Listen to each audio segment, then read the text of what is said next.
Hi guys. Hi guys. You're welcome to another episode of the Showbiz Campus Masterclasses.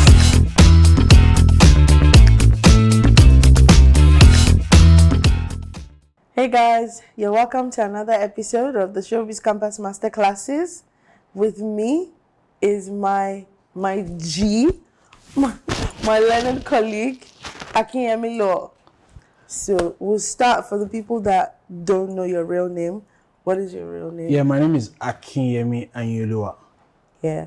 And thanks for having me on your show. No, thank you for coming. I It appreciate can be a bit crazy working around everyone's schedule, but I'm really glad that we could make time for this. This conversation is long overdue, but yeah, I'm so glad An that interesting you're one. here. Make sure you stick around. Nah, there's so much that we're gonna get into. Yeah.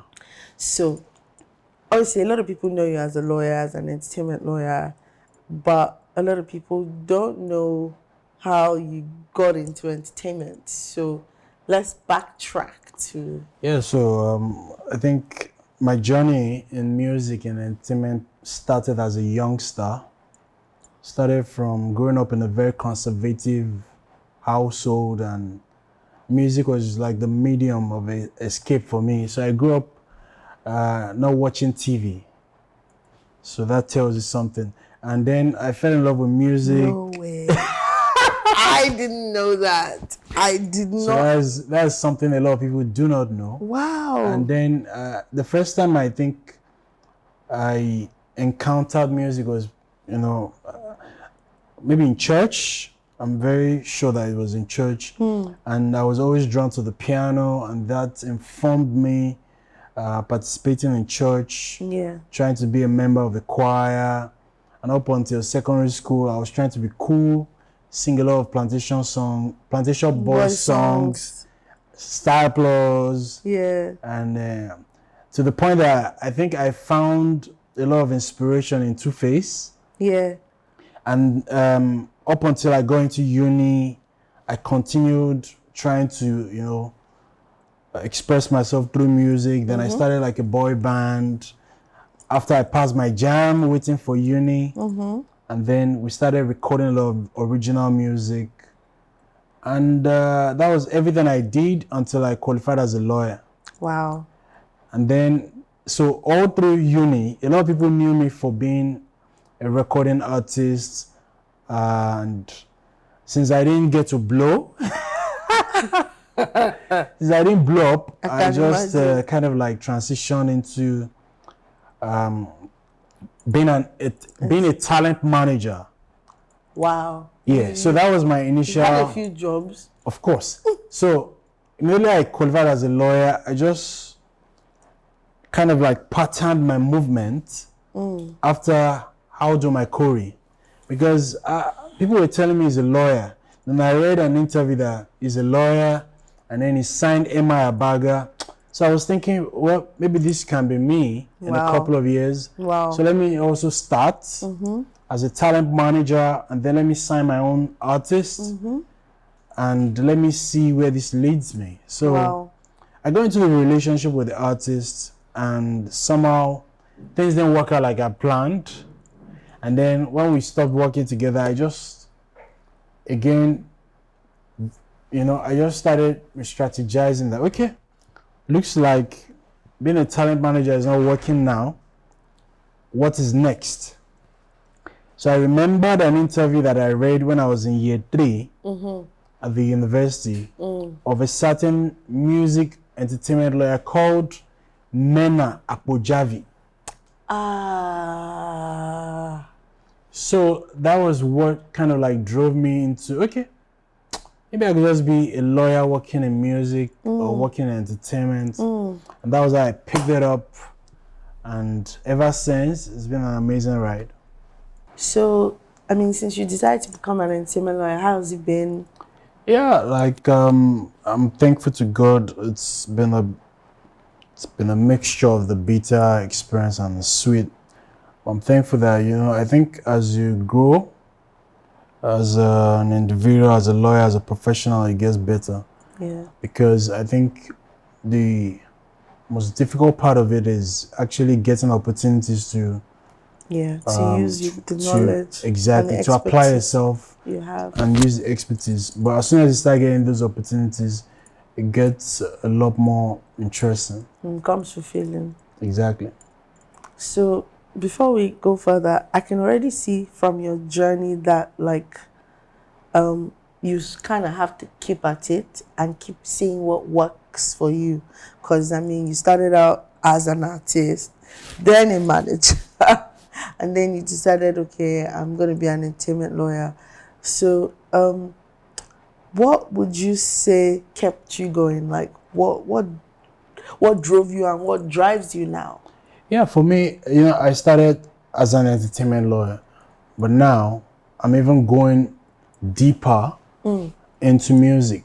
So when I started, I was You think representing you're going to be everybody. releasing music now? No, not that, not in that sense. Not in that sense. So as a young lawyer, I was very receptive to the idea of doing everything. So Representing filmmakers, actors, comedians, event producers, songwriters. I was welcome into the idea of representing everybody, but now you want to be a music lawyer. exactly. So now I am more focused on people that participate as investors and practitioners or even players in the music business.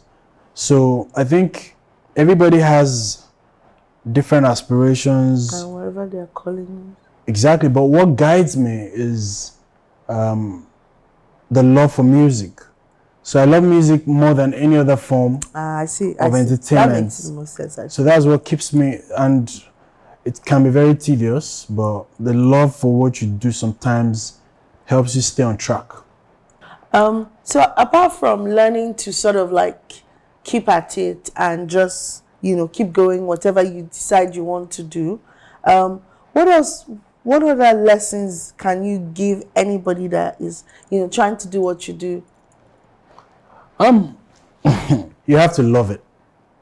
Yeah. And then these days, like I get a lot of lawyers, young lawyers, law students, sending me messages on Instagram. Yeah. They want to do entertainment law, they want to do music law. But what I find is, even when I give them opportunities, maybe for internship or to kind of shadow what I do, a lot of them are unable to source for information that could be beneficial to them. So they kind of like want me to do all the work. To be spoon-fed. Exactly. And I didn't have the benefit of that. I think what even drove me as a young lawyer was I was so fascinated by the idea of music law, and what I did from the jump, from the very inception, was trying to absorb, acquire that's the only way. as much information as possible. Yeah. So I think that's the best place to start. If anybody wants to, participate, even as a record label owner, talent manager, as a recording artist, songwriter, record producer, it is a knowledge of the business you want to go into that would, kind of like help you understand how you would move. If you don't understand, the inner workings of the industry, you might not really value your contribution. Yeah. So for myself as a lawyer, I've read so many books, watched so many documentaries, listened to so many podcasts. You can never stop learning. Yeah, exactly. And all this information that I've acquired has helped me understand the business. And I can kind of like reverse engineer what people like me usually do. A lot of people just want everything to be handed down to them. But I can recall me starting out, I was really, really fascinated by how everything works. Yeah. And I kind of like dived in deep to get information. And what it does to you is that it helps you understand the terrain of where you're working in. Definitely. What you should be doing and whatever the benefits would be in a couple of years that should come to you. Also, you can kind of reverse engineer what people like you that have gone before you, what their career path is. Exactly. So that's something that I find that a lot of our youngsters who are interested in working as lawyers, as talent managers, do not do for themselves. They do not want to, do the hard work of getting information. And then also some of them do not understand that outside of what you know, the second most important thing is who you know. So networking is also part of it. Exactly. Your net worth. Fantastic. That encapsulates it covers everything. So the thing is, as a young lawyer then, I used to attend all the events I could get into. Yeah. And with me being present, I was able to strike new relationships with guys that were bigger than me, my contemporaries, and then with me meeting them, they could put a face to the name of course of the guy that has been disturbing on Twitter and Instagram. And then that is how I believe you can slowly become a part of the industry, and then walk towards your dream. So those are the two things that I find that a lot of people do not do. Yeah. And if they did those two things, it will make a world of difference. No, I couldn't agree more. And like even now, we're still buying books. Exactly. Still watching documentaries. You never stop. Yeah, you have to and every event, like for example, yesterday I was shooting till like really late, like past 10. I still went to an event because you have to continue to network. Exactly. Like you have to meet people. You have to, people need to know that your services are available. Exactly. And if you're going to be, if you're going to be someone in the industry that people look to for solutions, they have to even know that you exist and that you are available. And sometimes they know your name or have heard of your work, but they don't know your face. And it's important to, combine all these things and find a way to make it work for you. I agree. So I know you were talking about some relationships that didn't work.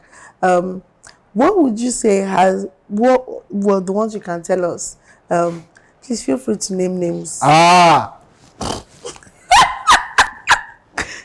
Kidding aside, what relationships that didn't work have you learned from? But also, what mistakes would you say you've made that people, the next generation of, entertainment lawyers or managers can learn from?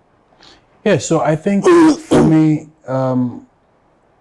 as a young lawyer, I was very, very receptive to just working with anybody because I didn't understand that it's good to have more quality than quantity. So as a young lawyer, usually your biggest fear would be, you don't want to be idle. And you I don't want to reject work. I need the money. So you jump at everything, but soon enough you would understand, especially when you own your own law firm or when you own your own business, you understand that not all customers are yours. So my mistake that I know that I think I can share with people that also caused me to fall out with so many people is that I shouldn't just take on everybody as a client. Because even to the point that sometimes you take more than you can actually service. Yes. You're biting more than you can chew. Yes. You're just signing all these clients. Even as a record label, you're just signing talent. Talent that you can't adequately take care of. There are no resources to take care of them. So then, that was a big mistake that actually cost me a couple of relationships. Yeah. And then, as I got bigger and as I got more opportunities in the business, I now started picking the people I would love to work with up until this point where, I'm able to have 5 lawyers work with me for different reasons. So the burden is not just on me any longer. I'm no longer a one-man show. So, and even as we start to expand, as we get bigger, I am also still very, very careful not to just welcome all kinds of characters. No, I couldn't agree more 100%. It's funny we're talking about this because I have a story. So obviously I can't name names.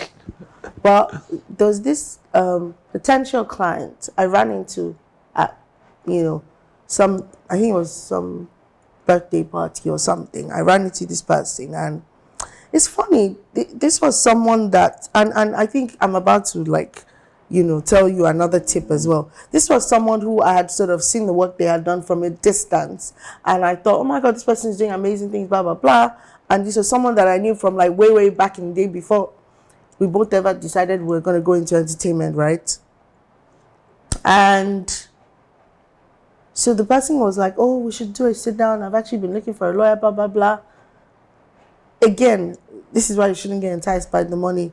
This person was going to pay in pounds, by the way. So I could have easily been like, especially with how the exchange rate has been, I could have easily been like, okay, let's do this. But then I had the sense to ask people they had worked with, what is this person like working with? Do they pay on time? Are they going to, like, is it going to be a headache being their lawyer because they're going to continue, like, you have to be putting out 50 fires a day? You know, you have some clients that they don't pay you enough for the stress that they cause you. Exactly. They don't even let you do other people's work because they're so problematic. They don't listen. Person was like, I would not advise that you stick your neck. And what the person said that was most important to me was, this person is not they don't do things by the book. So you're going to have a lot of work to do as their lawyer. I said, it's okay, thank you. The money is it isn't worth it. Because you have to think clearly about these things. And you also need to have boundaries as well. If you allow it, clients will call you at 2 a.m. Exactly. I'm sorry, if you're not locked up in police cell, why are you calling me at 2 a.m.? What is so urgent? Drop a message, I'll get back to you in the morning. And many of them do not understand that. No, they don't. They do this thing where, like, the stress is not worth it. If you look at, you know, the demand for your time and attention versus what you're getting out of the relationship. Plus, you have to balance everything with your personal life. And you're just like, okay. As a young lawyer, I could take it. Yeah. But now you're someone's dad, someone's husband. It doesn't even make any sense. At all. You know, and you really have to, like, weigh your options as well. Because sometimes you want to work with some people because you think it would be nice to say their name or say, I've done work with this person. I'll be honest with you, there's some relationships that the only thing you will get out of it is to say, I worked with this person. They will never pay you. Yeah. Because they feel like you should be happy to even... Yeah, there are some A-list recording artists like that. They think they're doing you a favor. Yeah, but that was when I was very desperate. So also, I think one thing that also saved me, that, you know, stopped me from really chasing people in the business is when I started having options. Yeah. You know, like now I have programs for sale. I'm also like into music education. I'm able to organize webinars, make money from doing that. So, and also that kind of like keeps a steady flow of clients to me as well. It does. So if a client is acting funny and doesn't want to pay or is very troublesome, always, you know, attacking my peace of mind, I'll be like, well, it isn't really worth it. Money-wise, I'm good because these things fetch me consistent flow of money. Yeah. And also, when it comes to actually being your lawyer, if you do not conduct yourself properly, I'll probably ship you to one of my associates. Okay. To now, be like, what that means is the next time Akinyemi calls me to say, oh, I'll go and cry for you, I need to think, like, why are you referring this person to me? Is it because you are busy or because they are problematic? Some people are very, very problematic. And what is your threshold for pain or stress from a client? Yeah. So if you're a young lawyer, if you're like in your early 20s, mid 20s, you can actually still there's some that tolerate that you can handle. Yeah. So some of my young lawyers, I've taught them that, hey, you guys still need these guys. Yeah. For me, I really do not need them anymore. I think that kind of stress. And I think you still can stay awake till like 1 a.m., 2 a.m. to, stomach some of the excesses. But for me, I get irritated easily now. I know some of them will watch this, but really, there are some things that I can't be bothered. They need to do better. I can't be bothered by, trying to please maybe an artist that thinks, oh, you can call me like 11 p.m. to, although I'm always still there for some of them, because that are very, very well behaved. Exactly. There's some clients I really don't mind taking those calls for, but there's some I'll be like, the majority of them, it can wait. The world isn't really built around you like that. Yeah, and I think like another thing is, I think sometimes clients forget that A, you're not their manager, B, you're not their babysitter. So there's some things that they expect you to do and just like excuse you. So you really don't want to chip in yourself as well, because you don't want to be the person that cleans up someone's messes. Like, I know, especially in entertainment, I know it's easy to get carried away, like, especially when you start going to like these artists like shows, or like if they're like you go on a night out with them, and or you go out celebrating something with them, and they're buying you alcohol and stuff. It's easy to get carried away, but you need to remember you're not the talent, you're not the celebrity. Like, you can be a celebrity lawyer, but you're not the celebrity. Interesting. So you need to focus on the work, not stay professional as much as you can. Stay professional. Like, I get that some of these people will become your friends over time. Yeah. That's life. It happens. But you want to remember that work is work. Otherwise, before you know it, people are calling you to hide their drugs for them. And that's not what you signed up for. Unless, of course, that's what you signed up for. That's a whole different conversation. As a lawyer and drug keeper.